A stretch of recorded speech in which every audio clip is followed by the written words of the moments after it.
Fantastic Mr. Fox by Roald Dahl. Chapter 5.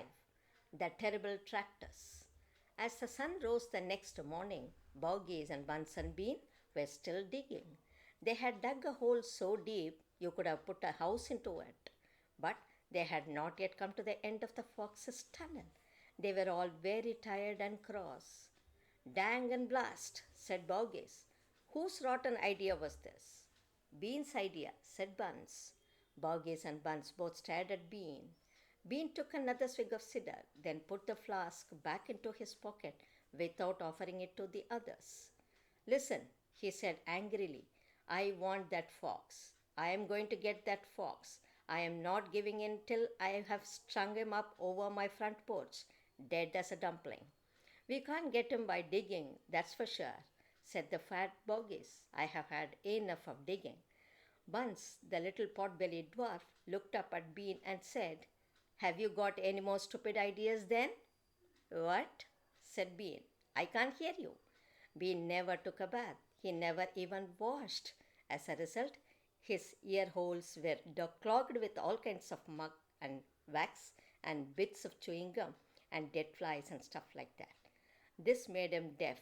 Speak louder, he said to Buns, and Buns shouted back, Got any more stupid ideas?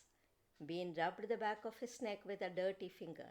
He had a boil coming there and it itched. What we need on this job, he said, is machines, mechanical shovels. We will have him out in 5 minutes with mechanical shovels. This was a pretty good idea, and the other two had to admit it. All right then, Bean said, taking charge. Boggies, you stay here and see the fox doesn't escape. Buns and I will go and fetch our machinery. If he tries to get out, shoot him quick. The long, thin Bean walked away. The tiny Buns trotted after him. The fat Boggy stayed where he was with his gun pointing at the foxhole. Soon, two enormous caterpillar tractors with mechanical shovels on their front ends came clanking into the wood. Bean was driving one, Buns the other. The machines were both black. They were murderous, brutal-looking monsters. Here we go then, shouted Bean. Death to the fox, shouted Buns. The machines went to work, biting huge mouthfuls of soil out of the hill. The big tree under which Mr. Fox had dug his hole in the first place was toppled like a matchstick. On all sides, rocks were sent flying and trees were falling, and the noise was deafening. Down in the tunnel, the foxes crouched, listening to the terrible clanging and banging overhead. What's happening, Dad? Cried the small foxes. What are they doing? Mr. Fox did not know what was happening or what they were doing. It's an earthquake, cried Mrs. Fox. Look, said one of the small foxes.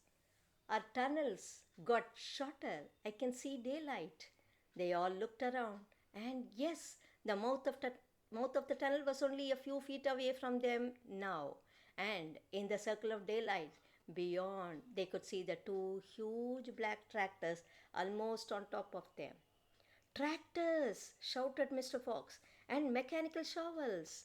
Dig for your lives, dig, dig, dig.